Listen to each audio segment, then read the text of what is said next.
Morning, everybody. It's Estelle Sinkins. I'm the Arts Editor of The Witness, and today I am joined by Neil Breytenbach and his son Jesse, two Hiltonians who form up the band Cantrel, and we're going to be talking about their new single, which has been released recently, as well as getting their thoughts on their creative process and the importance of ensuring their own mental health and encouraging others to look after their mental health.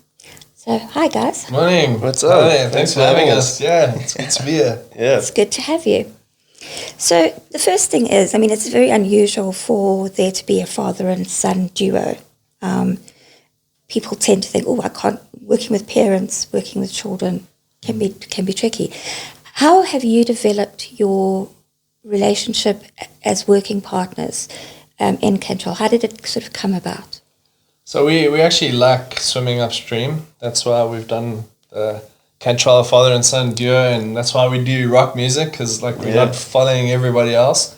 But it actually all started during lockdown when Jesse was, obviously school was locked down and they were doing Zoom lessons from home, and we got a recording studio at home, and between lessons I kept on telling Jess, hey, just come to the studio, let's write some music together, let's try some new things. And so he was bouncing in and out, trying to do schoolwork, trying to do music work and songwriting. And the music we were producing was actually really good. So we'd write it organically, acoustically, and then we'd be in our studio and we'd start producing it. And from there, we were releasing the songs acoustically, we were releasing the songs as a full production, and people just took content, and we were like, hey, wait a second, we got something here that's could work really well, and that's how it all started. Cantrel duo. Because you had Cantrel originally as a sort of side project to what you do with Prime Circle. Yes. So it's sort of an extension and a development of that. Totally is a development. So, when I was touring with Prime, I always had these songs that I was writing on the tour buses and had them on the hard drives. And I was like, you know what, let me just put them out into the world. It wasn't any major push or marketing behind them or anything like that. Let me just put them out into the world. If people dig them, they can like it and listen to it. And that was just a fun project where this has now become a serious thing, where the Cantrel duo that started in lockdown is now officially, it's the thing. Up and running. It's up and running. It's proper. And does the name refer to anything particular, guys? So the name Cantrel is actually a derivative from an old French name. So you have Cantrel spelled with one L, which is the way we do it. And then you have Cantrel with two L's, which is more like the Americanized version spelling. So the Cantrel French derivative actually means singer, someone who chants, that kind of thing. So it was actually perfect for the music scene, where that's what it means. It's people who sing, people who chant, and we chant a lot in our music. Now, tell me a bit about your new EP, Jump. It's a really energetic, high-tempo number. From what I've watched on videos of your live performances that I've seen, it really gets the crowd going. You get the crowd going. Yeah.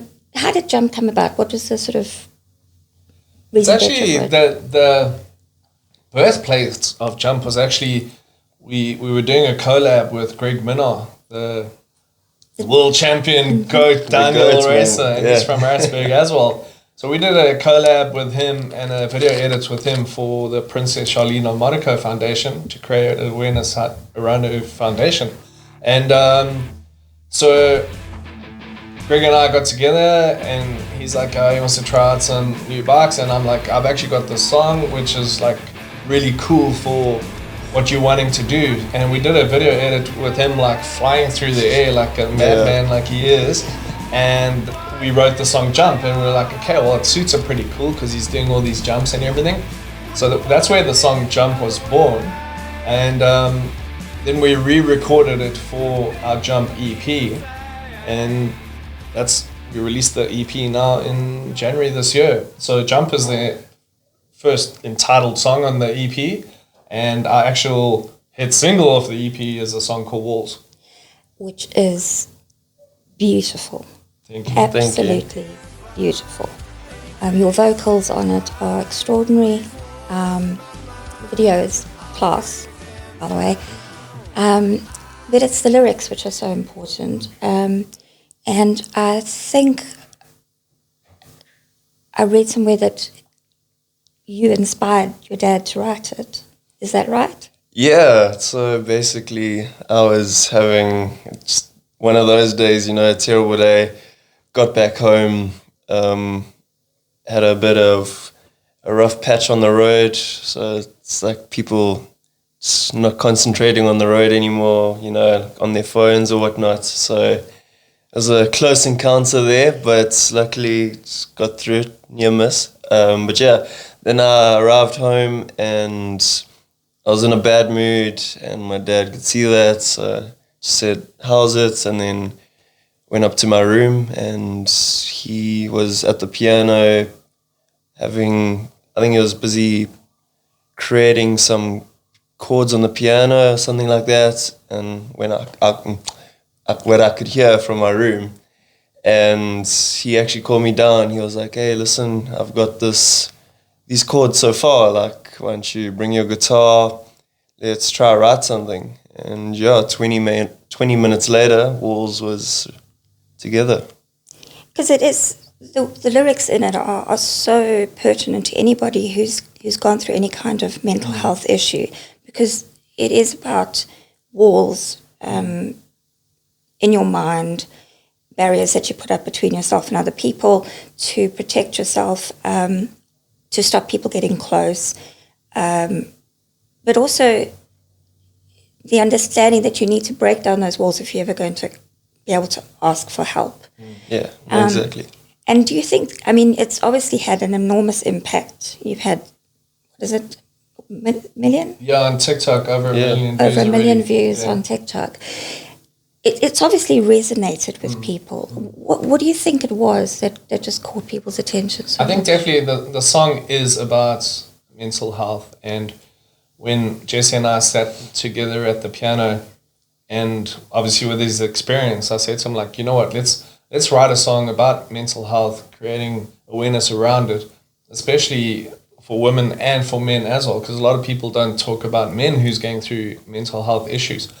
So the story behind the song is pretty much like there is a light at the end of the tunnel and you can save yourself from yourself, because sometimes you are your biggest enemy. And like you said, it's about breaking down those walls in your mind where you like can literally wake up every single day and it's okay to press reset. You don't have to, whatever happened yesterday. You can start fresh every single day, press reset, start new, go for it, take on the world. And you know what? And if you need to reach out to somebody, talk to them. And not a lot of people are actually just getting things off their chest and off their shoulders. And that's where we found the thing that resonated with people was that whole emotion where it actually touched them quite deeply. And if you listen to the song and you listen to the lyrics, it actually does kind of hit home quite a bit. And I think that's what's kind of made the video go viral on TikTok, is the fact that people could relate to it. And I mean, there's so many people on TikTok streaming and swiping, and the mental health thing it's huge. Absolutely, especially for young people. You know, social media is it's a multi-pronged sword. It can be both a help, but it can also be an incredibly dangerous thing, especially for young people, because it can be used for bullying. It can be used to make people's lives an absolute misery. So in many ways, you're doing this, what you've done is a force for good. And I think, picking up on what you said about men's mental health, I think particularly in South Africa, with the very masculine society that exists here, men very often don't want to ask for help because they're going to be seen as weak. But it's actually, I think you're a stronger person if you can actually say, I need help now. I can't do this on my own anymore. So do you think you guys, being two guys who are clearly awesomely masculine and you're both incredibly fit, you cycle, you were a sportsman at school, do you think that helps getting that message across, that it's okay to ask for help? Yeah, I definitely think it does help, because then it shows people that, like, you know what, I mean, those guys, they are sporty guys, they're healthy guys, they're like, the girls love them. So it's okay for those guys to talk about it. It's kind of like you're a leader in a way, you know, and like, I mean, we've just gone through Youth Month, and that's the whole thing about the youth, is like growing the youth, growing them as leaders, and teaching them, leading them, and teaching them to become future leaders. And it's good to be a leader in this kind of thing as well, where guys can see, like, you know what, if they're doing it and they're doing it on a profile kind of way, it could be okay. So if you just let them know it's okay, then maybe one day they'll wake up and be like, you know what, those guys can do it, so it's okay. Let's do it. Yeah. And getting back to your EP, how many tracks on it? So there's 4 tracks. 4 tracks. Yes. What is, for each of you, which one is your favorite? And why have you chosen it as your favorite? So personally, although Walls is a very close song to me and personal song, it is definitely number 2 on the list. I think number 1 for me would be our song called Bounce, because it sets the mood right for live shows. It just gets the energy going, gets the crowd up and going, jumping around, having a good time. Because I mean, for me, at the end of the day, that's what the crowd and fans are there for, is to have a good time, kind of forget about reality and just be set in this mindset that we're here for this amount of time and be able to have a good time. And yeah, that's my favorite song. And yourself? Yeah, I would say, look, I mean, all those songs they are babies, and we nurture every single one differently. Yeah. But I would say my favorite song on the EP is Jump, the title track. And the reason being, it's such an energetic song, and it's a feel-good song, and people just want to move, and it just kind of takes away the anxiety for the day and whatever they went through for the day, and they're just there to have fun and let loose. And yeah, Jump's the one, man.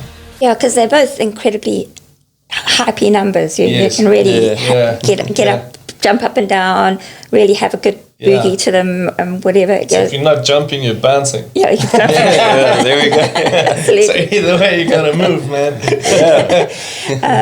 And what I loved listening to the songs was, Jesse, your voice is extraordinary. I mean, it's that register of that sort of grungy.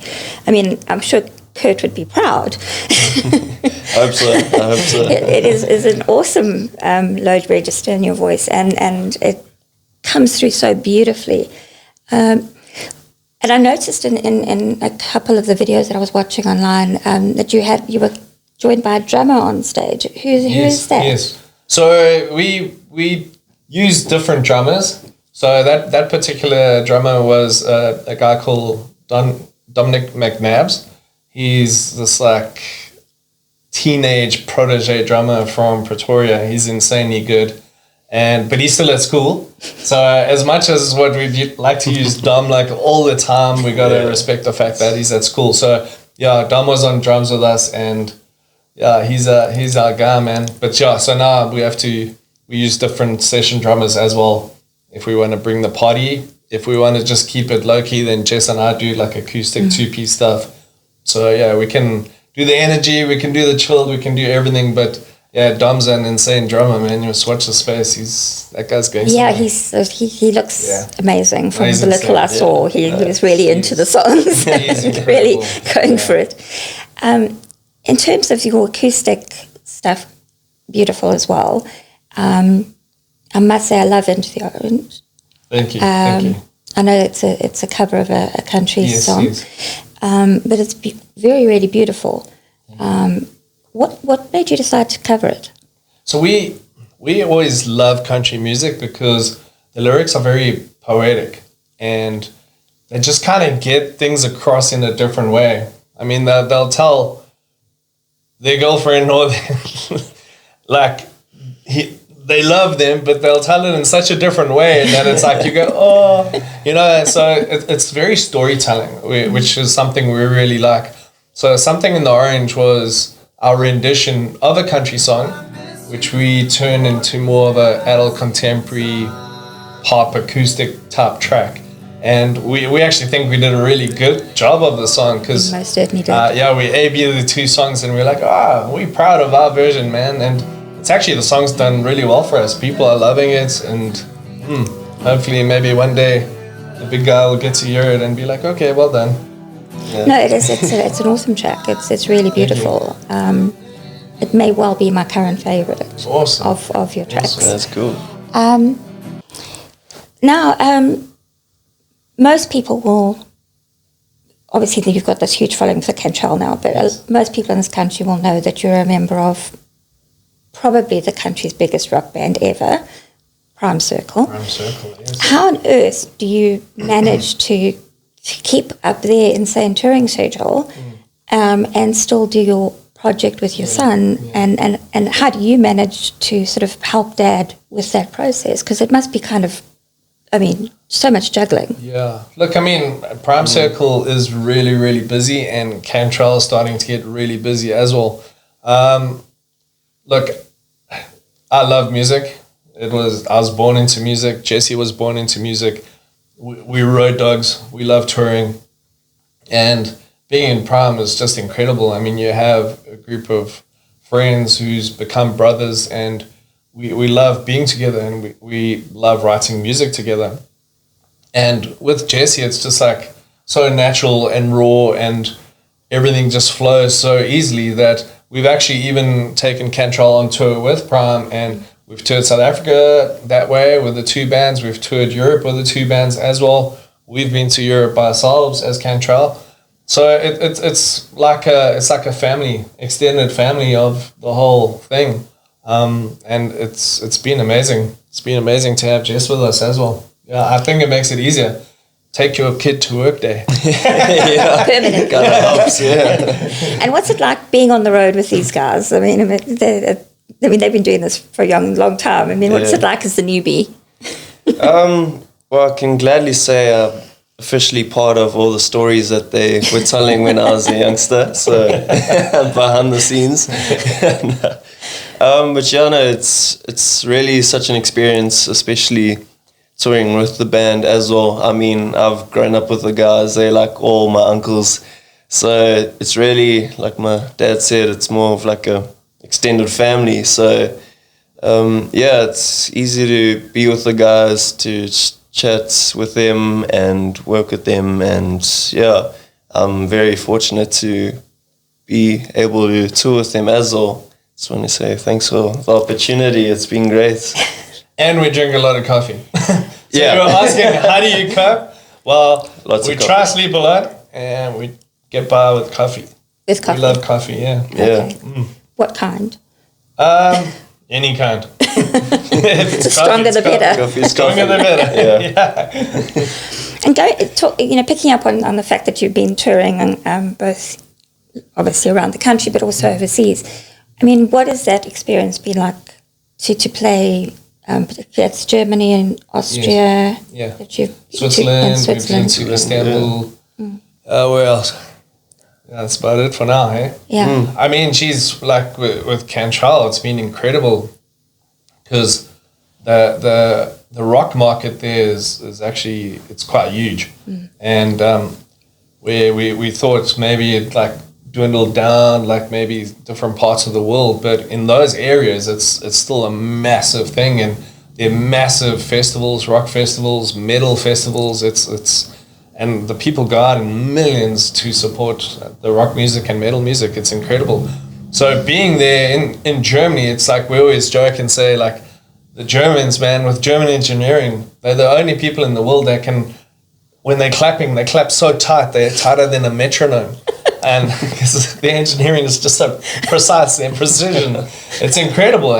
But they die-hard fans, and once they like you, they love you, and they follow you for life. And the whole tripping around Europe was just incredible. Yeah, because there is Prime's got such a big following Yes. over there. Yes. So that's something that you knew that you could tap into going over 100%, to sure. Germany. But it must have been a little daunting for you, Jess, to sort of like stand on these other stages, not home, where you kind of know some folks in the audience. This is now a bunch of strangers who've never seen you, never heard you. I mean, how was it for you to... So I've always liked to say, actually prefer it when I don't see people I know in the crowd, because now I don't get judged as hard, especially with my mates, because my mates are probably, besides my mom and my girlfriend, the only other people that are going to tell me how it actually is.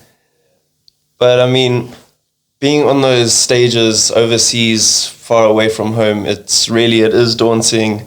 It's a whole new world, that side. And yeah, but the people there they're just amazing people. They're so nice.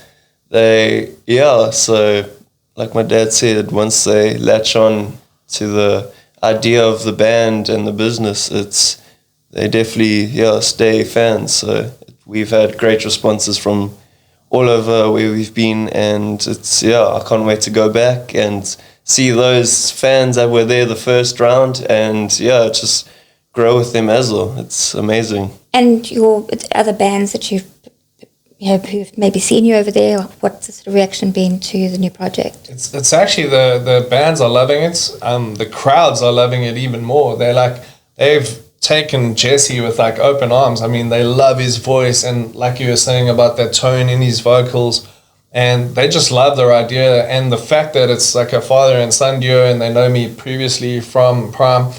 It's like they just said like, just come, just come tour so more. well. They just want us to tour more there, so it's cool. They've taken Jesse in under their wings there, so which is very nice. Yeah, it's really awesome.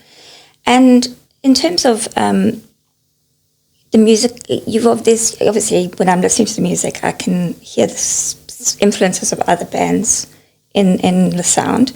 As I said, that grunge feel in your voice, the kind of the big rock numbers, which the kind your sort of Green Days and Limp Bizkit and Seether and these guys, you can get that from the music that you're doing. So who would you say has been your sort of biggest influence? So I've always grown up with obviously rock music in my blood. There's always been music at home, in the car. It's like you can't leave a place until you've got your music going full blast, And for me, I'm very much a metal fan and hard rock. So that whole 90s Seattle grunge era, like I kind of latched onto that, like the Germans latched onto Cantrel. Like I just loved that scene, and so inspirations for me personally have been like bands like Limp Bizkit, Seether, Nirvana especially. I think for Cantrel we like to joke and say Cantrel's sound is if Limp Bizkit and was it Linkin Park?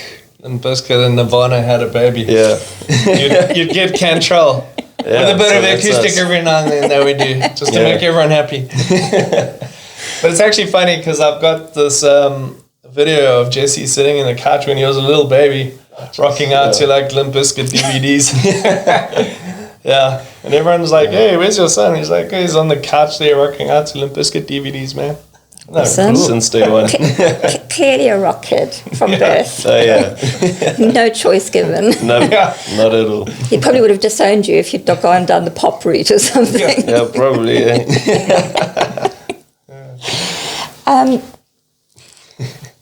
This June just gone was Father's Month, aimed around fathers and kids, and the two of you clearly have an incredibly close bond, which, because of the work that you do together, is obviously even stronger than it would normally be between a parent and a child. Yeah.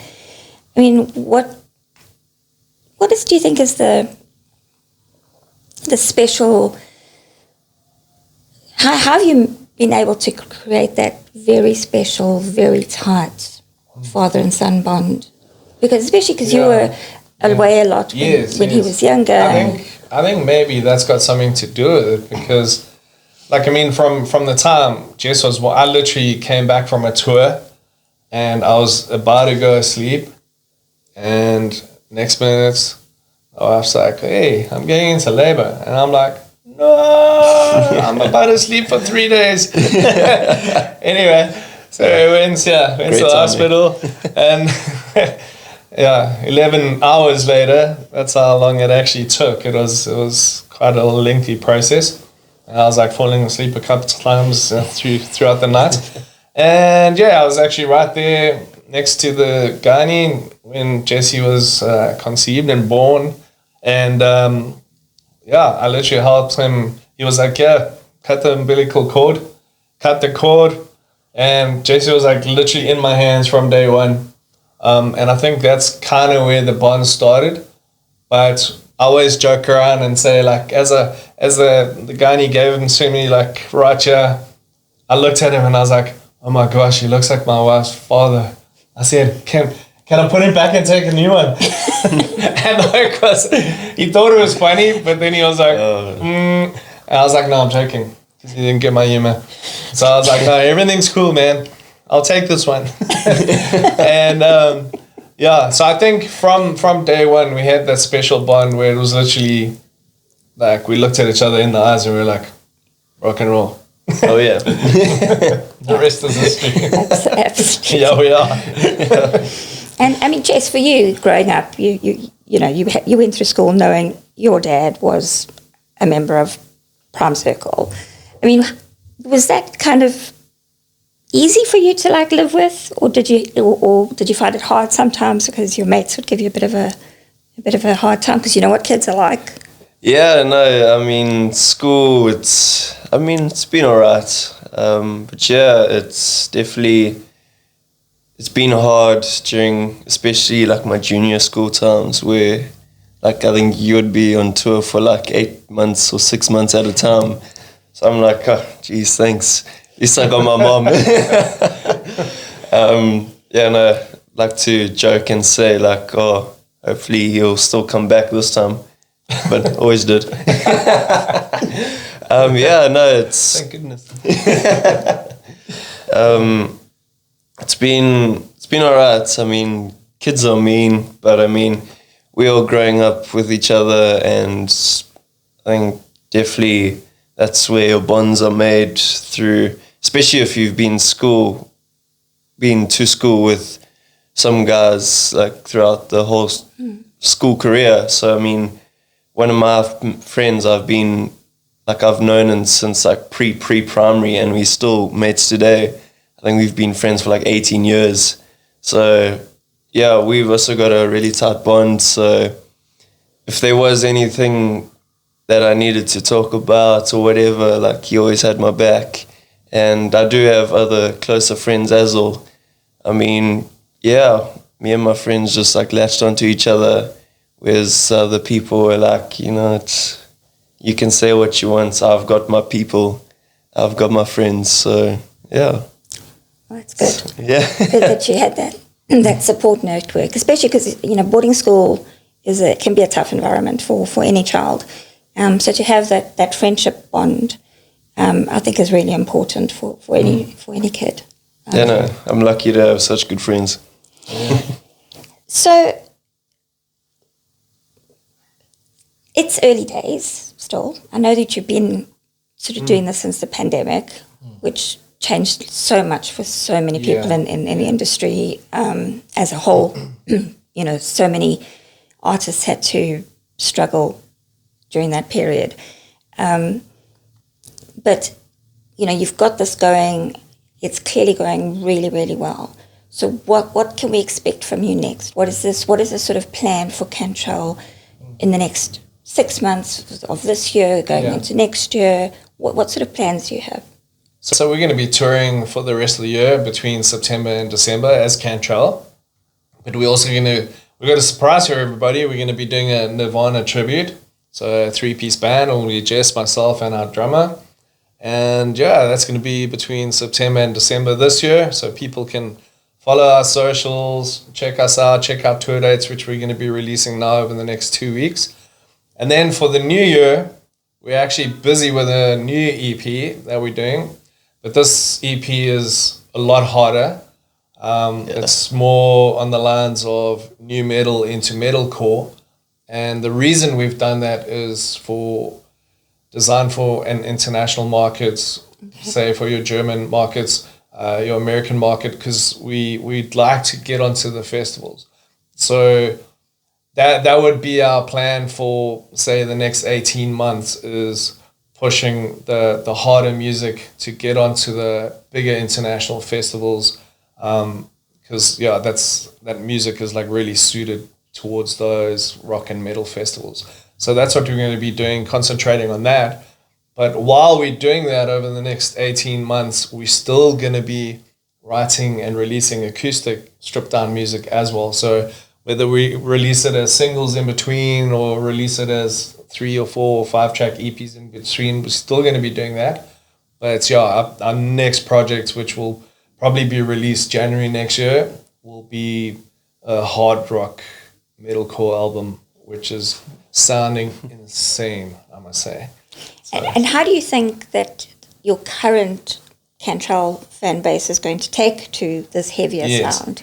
So look, it's a lot of them might freak out, but what I can say to them is the songs are really good. So it's not like you're not going to enjoy the song. So even if we took those same 5 songs, for instance, and we played that in an acoustic setting, I think the fans would love that. So, and that's something we probably will do as well. So we're going to release this Monster Energy EP, get it out into the world, and then once we freaked out our local fans who dig our acoustic stuff, then we'll do that EP acoustically, and we'll be like, there you go. There. It's okay. It's okay. We're not always angry. There's some nice music. So that's our game plan for the next 18 months, is getting out there, getting into international festivals, local festivals, everything. Well, that's the thing, that you have to do that. South Africa just hasn't got the necessary market to be able to sustain any kind of creative endeavor in that for long periods of time. You need those new markets to be able to have longevity in the industry. It's a commercial reality. But that's exactly what it is. It's music is a business at the end of the day.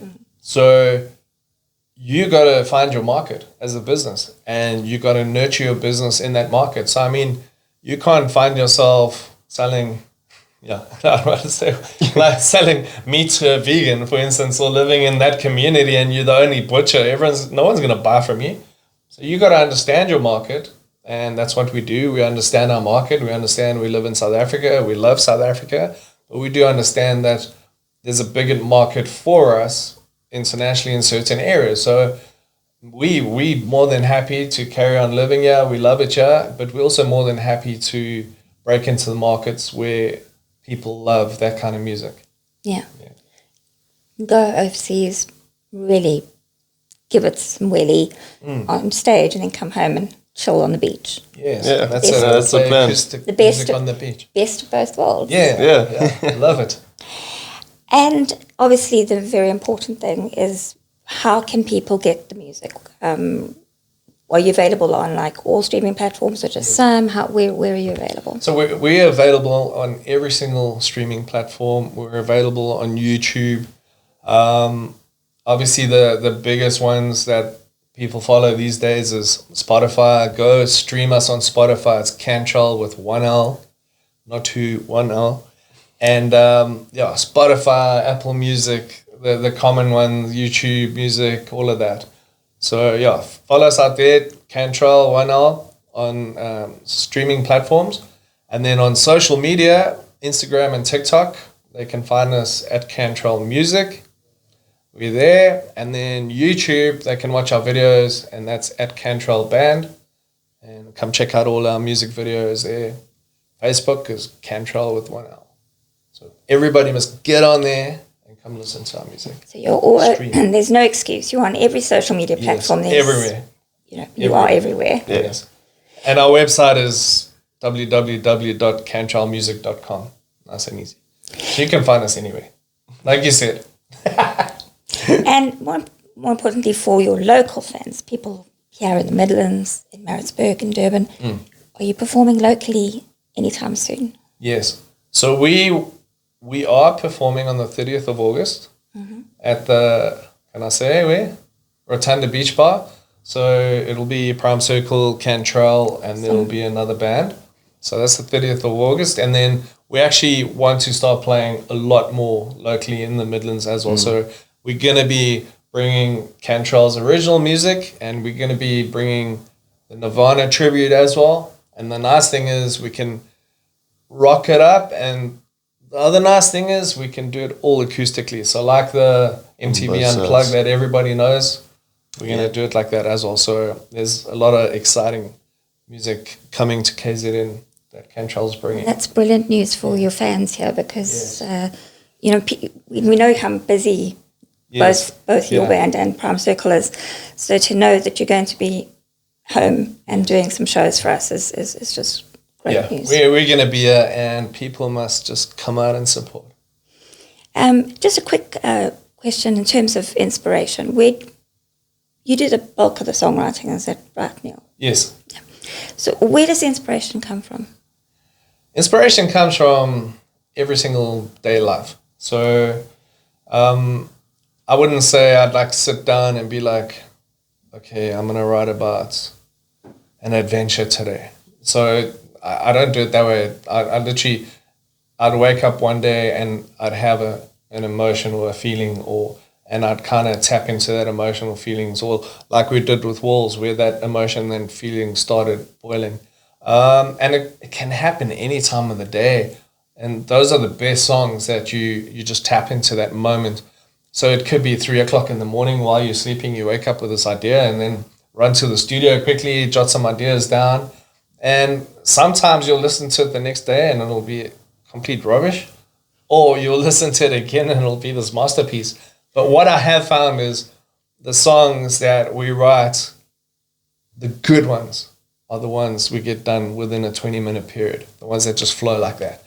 The ones that take a long time to kind of develop are always like the iffy album fillers. But Jesse is an incredible songwriter as well. And on this new hard rock EP that we're actually writing together. Oh, that's cool. So like he's a monster on guitar and vocals. So yeah. Yeah, so that's why it's heavier. Yeah. So I was more involved. From moving on, we're writing together. So if you guys don't like it, blame him. Sorry, guys. Typical parent. Well, it has been such a pleasure chatting to you guys. I can wish Cantrel only the best going forward. I think we're very lucky to have you. I think we're very lucky that the Midlands has produced this amazing talent. And I hope that people will be out in force to support you when you're performing locally, and that you will get lots and lots and lots more streaming of the songs. So I hope things go well. Thank you so much. Thank you. Thanks for having us, guys, and thanks for everything. And please follow us. Please listen to our music and come support us when we play here. Don't say when you're playing in Maritzburg again and then don't come. You guys must be there. Yeah. Cool.